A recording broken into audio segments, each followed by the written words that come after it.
جو کلام آپ سنیں گے اس میں آپ نے پوائنٹ نوٹ کرنے ہیں.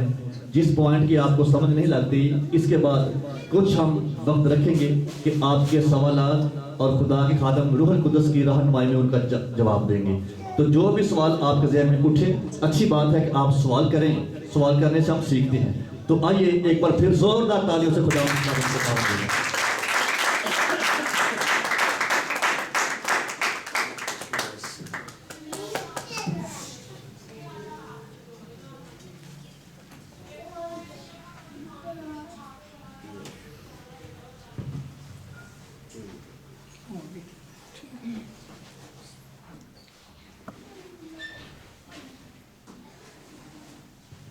پریز گاڈ. ہاللیلویہ. آپ سب خوش ہیں؟ یسوع کے جلال کے لیے زوردار تالیاں بجائیں.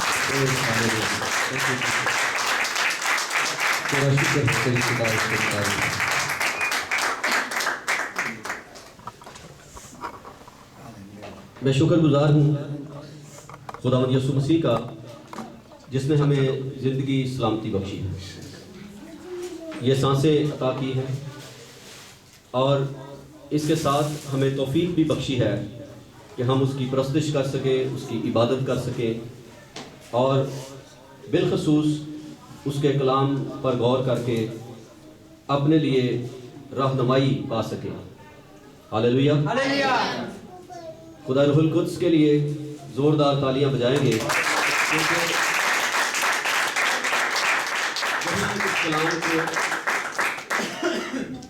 جس کلام کو میں بیان کرنے کو ہوں اس کا آتھر جو ہے وہ پاک روح ہے. آمین. تو وہی اسے ایکسپلور بھی کر سکتا ہے. ہم اس کے متمنی ہیں اور ہمیشہ انڈرسٹینڈ کرنے کے لیے جو انڈرسٹینڈنگ کا روح ہے اسی کی طرف دیکھتے ہیں. ہاللیلویہ. سو آئیے ہم مل کر کلام مقدس میں سے پڑھیں. میرے ساتھ مل کر دیکھیے لوکا کی معرفت لکھا گیا انجیلی بیان، اس کا 9واں باب اور اس کی 23ویں آیت. پریز گاڈ. ہاللیلویہ. لوکا 9 باب اور اس کی 23 آیت. خدا کے کلام میں لکھا ہے، اور اس نے سب سے کہا. کس نے؟ یسوع مسیح نے. اس نے سب سے کہا، اگر کوئی میرے پیچھے آنا چاہے تو اپنی خودی سے انکار کرے. کہیے خودی سے انکار کرے. خودی سے انکار کرے. اور ہر روز اپنی صلیب اٹھائے. ہر روز اپنی صلیب اٹھائے اور میرے پیچھے بولے. آمین. کلام مقدس میں آج جس بات کی طرف میں آپ کی توجہ دلانا چاہتا ہوں یہ ایک سلگتا ہوا مضمون ہے.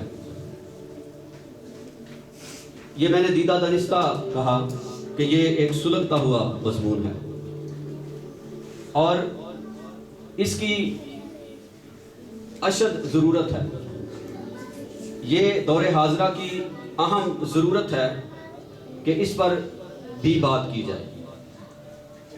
اور وہ مضمون یہ ہے کہ جو منادی ایماندار کر رہے ہیں، جو منادی کی جا رہی ہے، جو انجیل سنائی جا رہی ہے، کیا وہ وہی انجیل ہے جسے سنانے کے لیے خداوند یسوع مسیح نے اپنے شاگردوں کو اپنے ساتھ رکھا، بلایا، تیار کیا، اور پھر ابتدائی چرچ کو ہم دیکھتے ہیں کہ کس طرح سے انہوں نے خداوند یسوع مسیح کی خوشخبری کو، آسمان کی بادشاہی کی خوشخبری کو پھیلایا، اور ایک انٹائر جو ایریا ہے اس کو وہ جیتنے میں کامیاب ہوئے. ہاللیلویہ. سو چند باتوں کے ساتھ ہم اس بات کو جاننے کی کوشش کریں گے.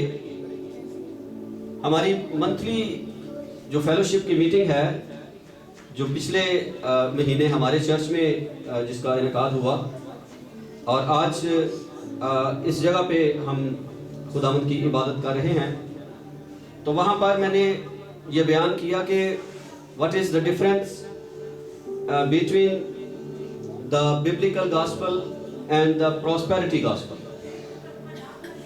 اور دنیا میں جو سنجیدہ ایماندار ہیں ان کا یہ خیال ہے، ایون پاکستان کے اندر بھی، کہ جو گاسپل پریچ کی جا رہی ہے اس کی جو شکل ہے وہ ببلیکل گاسپل نہیں ہے، بلکہ زیادہ تر جو ہے وہ پراسپیرٹی گاسپل کی طرف لوگوں کا جھکاؤ ہے، اور منادی کرنے کا جو انداز ہے اور لوگوں کو خداوند یسوع مسیح کے بارے میں تعلیم دینے کا جو ڈھنگ ہے وہ خوشحالی کے فولڈر میں لپیٹ کر جو ہے اسے بیان کیا جاتا ہے کہ آپ خداوند کے پاس آئیں تو آپ کو یہ چیزیں مل جائیں گی، آپ کی قسمت بدل جائے گی، آپ کو بچے مل جائیں گے، آپ کو گاڑی مل جائے گی، آپ کو گھر مل جائے گا۔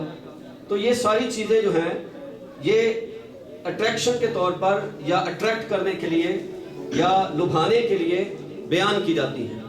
پولس رسول کہتا ہے کہ میری تقریر جو ہے وہ دلوں کو لبھانے والی نہیں ہے، وہ کہتا ہے میں سیدھی بات کرتا ہوں، میں مسیح مصلوب کی منادی کرتا ہوں اور میں مسیح کے ساتھ مصلوب ہوا ہوں۔ اس سے پہلے کہ کوئی منادی کرے دیکھنا ہوگا کہ کیا جو شخص خداوند کے کلام کو بیان کر رہا ہے، انجیل سنا رہا ہے، کیا اس کا دل ایک مبشر کا دل ہے؟ کیا وہ یہ چاہتا ہے کہ خداوند یسوع مسیح زندگیوں کو نجات دے، اور صرف یہ نہیں کہ وہ توبہ کریں اور ایمان لائیں، بلکہ خدا ان کو ٹرانسفارم کرے، ان کی جو شکل و صورت ہے وہ پھر دنیا کے ہم شکل نہ رہیں بلکہ خداوند یسوع مسیح کی صورت پر بتدریج ڈھلتے چلے جائیں، اور خدا کا پاک روح ان کو نعمتیں اور برکتیں اور آسودگی بخشے۔ آج زور جو ہے وہ کامیابیوں پہ ہے، میں کامیاب ہو جاؤں، مجھے جاب مل جائے، میرے پاس پیسے آ جائیں، مجھے گھر مل جائے، اور اسی کو مسیحی بھی اپنی کامیابی سمجھتے ہیں۔ لیکن جب میں نے لاسٹ منتھ اسی مضمون پر بات کی تو جو اس کا پہلا حصہ تھا اس میں ہم نے ایک آیت پر غور کیا جس میں خداوند یسوع مسیح اپنے بارے میں یہ فرماتے ہیں کہ لومڑیوں کے ہٹ ہوتے ہیں اور ہوا کے پرندوں کے گھونسلے، لیکن ابن آدم کے سر دھرنے کی بھی جگہ نہیں۔ تو ابتدائی چرچ کو جب ہم دیکھتے ہیں تو انہوں نے اپنی پراپرٹیز کھڑی نہیں کی، انہوں نے اپنے پلازے نہیں بنائے، انہوں نے اپنے محل نہیں بنائے، لیکن آج کا جو پریچر ہے وہ یوں لگتا ہے کہ جیسے وہ بادشاہ ہے اور ایک رعایا ہے جس پر وہ حکومت کر رہا ہے، اور اس کی جو شان و شوکت ہے وہ دیکھ کر ایسے ہی لگتا ہے۔ اور بہت سے جو لوگ ہیں جن کو خدا کے کلام کی سمجھ نہیں ہے وہ ان کو ایڈمائر کرتے ہیں، اور یہی وہ چاہتے بھی ہیں، اور وہ چاہتے ہیں کہ لوگ ان کی تعریف کریں۔ اب فقیہ اور فریسیوں میں اور ان میں کیا فرق ہے؟ جو کوئی منادی کرنے والا مناد، پاسبان یا مبشر یا کوئی بھی شخص جو خدا کے کلام کو پیش کرتا ہے وہ یہ چاہتا ہو کہ اس کی تعریف کی جائے، اور جب لوگ تعریف کرتے ہیں تو وہ منع بھی نہیں کرتے ہیں۔ آپ نے دیکھا ہوگا، سنا ہوگا، آپ جانتے ہیں سوشل میڈیا کا زمانہ ہے، ٹیلی ویژن جو ہیں وہ ان کی تعداد جو ہے وہ بڑھتی جا رہی ہے، اور یہ جو ذرائع ابلاغ کا ایک طریقہ ہے اس کے ذریعے سے ہم ایک گلوبل ولیج بن گئے ہیں، اور ہم دنیا میں دیکھ رہے ہیں کہ کیا ہو رہا ہے۔ دنیا کی خبریں جو ہیں وہ ہم تک جو ہیں وہ پہنچتی ہیں، اور ہم اپنے ملک میں بھی ایسا ہی دیکھتے ہیں، لوگ مسیح سے زیادہ خادموں کا نام لینا شروع ہو گئے، اور خداوند یسوع مسیح جو ہیں وہ کہیں بیک فٹ پر یا پس منظر میں چلے گئے ہیں، لیکن خدا کے خادم جو ہیں وہ سامنے نظر آتے ہیں۔ بظاہر وہ کہتے ہیں کہ میں چھپوں اور تو دکھے، لیکن پھر وہ دکھنا بھی وہ خود ہی چاہتے ہیں۔ اس کا مطلب کیا ہے؟ اس کا مطلب یہ ہے کہ جو ٹرو گاسپل ہے، جو ببلیکل گاسپل ہے، اسے پریچ کرنے میں چرچ جو ہے وہ کسی نہ کسی جگہ پہ ناکام ہوا ہے، اور دنیا کے ساتھ جو ہے وہ خلط ملط ہوا ہے۔ میں نے کچھ مومنٹس کا ذکر کیا تھا لاسٹ ٹائم، یہ میں ایک جو فاؤنڈیشن کے طور پر آپ سے بات کر رہا ہوں، پھر ہم اگلی بات کریں گے کہ ایک نیو ایج موومنٹ ہے اور پھر اسی طرح سے اور بھی کچھ تحریکیں ہیں، موومنٹس ہیں جو دنیا میں چلتی ہیں، جو انسان کا جو لائف سٹائل ہے اسے تبدیل کرنے کے لیے کام کرتی ہیں۔ اس کی مثالیں نہیں دوں گا، یہ لمبا ہو جائے گا، لیکن آپ جتنے بھی لٹریچر سے متعلق ہیں اور پڑھتے ہیں اور پڑھنے والے ہیں، بکس پڑھنے والے ہیں یا خبر رکھنے والے ہیں، وہ سب اس بات کو جانتے ہیں۔ اگر جیسے میں نے نام لے لیا تو آپ اس کو گوگل کر سکتے ہیں، سرچ کر سکتے ہیں، انفارمیشن جو ہے وہ دستیاب ہے، اسے بہت ایکسپلور کرنے کی ضرورت نہیں ہے۔ ایک سٹوری سے جو ٹرو سٹوری ہے، ایک کپل کی جو 25 سال سے میرڈ تھا، جن کا نام کارلا اور برنی، کارلا خاتون کا نام ہے اور برنی اس کے شوہر کا نام۔ ان کی شادی کو 25 سال گزر گئے تھے۔ ایک دن جو کارلا تھی وہ اپنے کچن میں برتن صاف کر رہی تھی اور اس کے ہاتھ میں جو شادی کی ویڈنگ رنگ تھی اس نے اتار کر جو ہے وہ پیپر ٹاول پر رکھ دی اور برتن صاف کرتی رہی۔ بعد میں اس کو خیال نہ رہا اور اس نے وہ ادھر ہی چھوڑ دی۔ اس کا ہسبینڈ آیا اور اس نے دیکھا کہ سارا وہ میس ہوا ہے اور اس نے وہ پیپر ٹاول پکڑا، اس نے انگوٹھی نہیں دیکھی کیونکہ اس کے اندر وہ ریپ تھی، اور اس نے اس کو ڈسٹ بن میں ڈال دیا۔ اور جب وہ کچرا لینے والے گھر پہ آتے ہیں تو انہوں نے وہ کچرا ان کے کنٹینر میں ڈال دیا اور وہ کچرا لے کر چلے گئے۔ بعد میں اس کو خیال آیا کہ وہ انگوٹھی میں نے وہاں پہ رکھی تھی۔ وہ انگوٹھی بہت قیمتی تھی اور ایک اندازے کے مطابق وہ ہیرے کی انگوٹھی تھی اور $4000 ملین اس کی قیمت تھی۔ وہ ایک نہایت ہی قیمتی انگوٹھی تھی، ان کے لیے وہ بڑے معنی رکھتی تھی۔ اور وہ دونوں جو ہیں وہ انہوں نے جمپ کیا، اپنی کار میں بیٹھے اور جہاں پہ گاربیج وہ لے کر جاتے ہیں اور وہ سارا کچرا پھینکتے ہیں، وہاں پر وہ چلے گئے۔ اور تب تک وہ کنٹینر جو ہے اس نے وہ اس کو خالی کر دیا تھا۔ اب انہوں نے جا کے وہاں پہ کہا کہ ہماری ایک قیمتی انگوٹھی ہے جو گم ہو گئی ہے اور اس کچرے میں وہ موجود ہے، یہ ہمیں شورٹ ہے۔ تو انہوں نے کہا کہ اس کو ہم تلاش کرتے ہیں۔ انہوں نے کھودنا شروع کیا، لیکن ایک محنت کے بعد ان کو کچھ بھی نہیں ملا۔ تو اس کا ہسبینڈ جو ہے برنی، اس نے کہا کہ آئیں ہم تھوڑی دیر بیٹھتے ہیں اور دعا کرتے ہیں۔ انہوں نے دعا کی، اس کے بعد انہوں نے کہا کہ پھر اور ہم گہرا کھودتے ہیں۔ اب کچرے کا ایک بڑا ڈھیر ہو اور اس میں اتنی سی انگوٹھی، آپ سمجھ سکتے ہیں، لیکن خدا نے ان کے لیے معجزہ کیا اور 22 منٹ اور کھودنے کے بعد وہ انگوٹھی ان کو مل گئی۔ وہ بڑے خوش ہوئے اور انہوں نے خداوند کی شکر گزاری کی۔ یہ انگوٹھی ان کے لیے بڑی قیمتی تھی، انہوں نے اس کی تلاش کی۔ خدا کا کلام ہم سب کے لیے سب سے زیادہ قیمتی ہے، سونے چاندی کے 1000 سکوں سے زیادہ قیمتی ہے۔ کیا ہم اس کی سرچ کرتے ہیں؟ کیا ہم اس کو ڈگ آؤٹ کرتے ہیں؟ کیا ہم گہرے میں جاتے ہیں؟ کیا ہم یسوع مسیح کے بارے میں جانتے ہیں؟ کیا ہم انجیل سنانے کے لیے تیار ہیں؟ کیا جو گواہی ہمارے پاس ہے، جیسے خداوند نے کہا جو کوئی میرے پیچھے آنا چاہے، ان سب سے کہا اگر کوئی میرے پیچھے آنا چاہے وہ اپنی خودی سے انکار کرے اور ہر روز اپنی صلیب اٹھائے اور میرے پیچھے ہو لے۔ کیا ہم خداوند کے پیچھے ہیں یا خداوند سے آگے ہیں؟ کیا ہمارے اپنے پلانز ہیں یا ہمارے پاس خدا کا منصوبہ ہے؟ ابھی جب میں آیا ہوں تو ایک ٹیلی ویژن پر، میں نام نہیں لیتا، چلیں اتنی گنجائش ہے، سب کو پتہ ہے جو چینلز ہیں تو ان میں سے کوئی ایک ہوگا۔ تو چینل پر کوئی ایک پاسٹر صاحب کلام سنا رہے تھے اور وہ پریچ کیا کر رہے تھے، بتا کیا رہے تھے کہ انسان، انہوں نے ایک ورس استعمال کی، انہوں نے کہا کہ امثال میں لکھا ہے کہ جہاں پر رویا نہیں وہاں پہ لوگ بے قید ہو جاتے ہیں۔ اس نے رویا کو خواب کے ساتھ ملایا اور کہا کہ جو لوگ خواب نہیں دیکھتے، پھر انہوں نے یہ کہنا شروع کیا کہ ہمیں بڑے خواب دیکھنے چاہیے، ہمیں بڑے منصوبے بنانے چاہیے اور یہ کرنا چاہیے، وہ کرنا چاہیے۔ جو بڑے منصوبے بناتے ہیں وہ بڑے کامیاب ہوتے ہیں، جن کے پاس کوئی بڑا منصوبہ نہیں، کوئی خواب نہیں دیکھتے، ان کے پاس کچھ نہیں ہے۔ تو آپ نے دیکھا کہ خدا کا کلام اس کے برعکس یہ بھی کہتا ہے کہ اونچے اونچے خیال نہ باندھو۔ اس کا مطلب کیا ہے کہ ہمیں خدا کے منصوبے میں رہنا ہے۔ جو رویا خدا نے ہر ایک کو بخشی ہے، ہم سب کی رویا ہے، ہم خدا کے منصوبے میں ہیں۔ ہاللیلویہ! کتنے اس بات پر ایمان رکھتے ہیں کہ میں ماسٹر پیس ہوں، میں خدا کا ماسٹر پیس ہوں؟ کہیے I am the masterpiece of God. Hallelujah.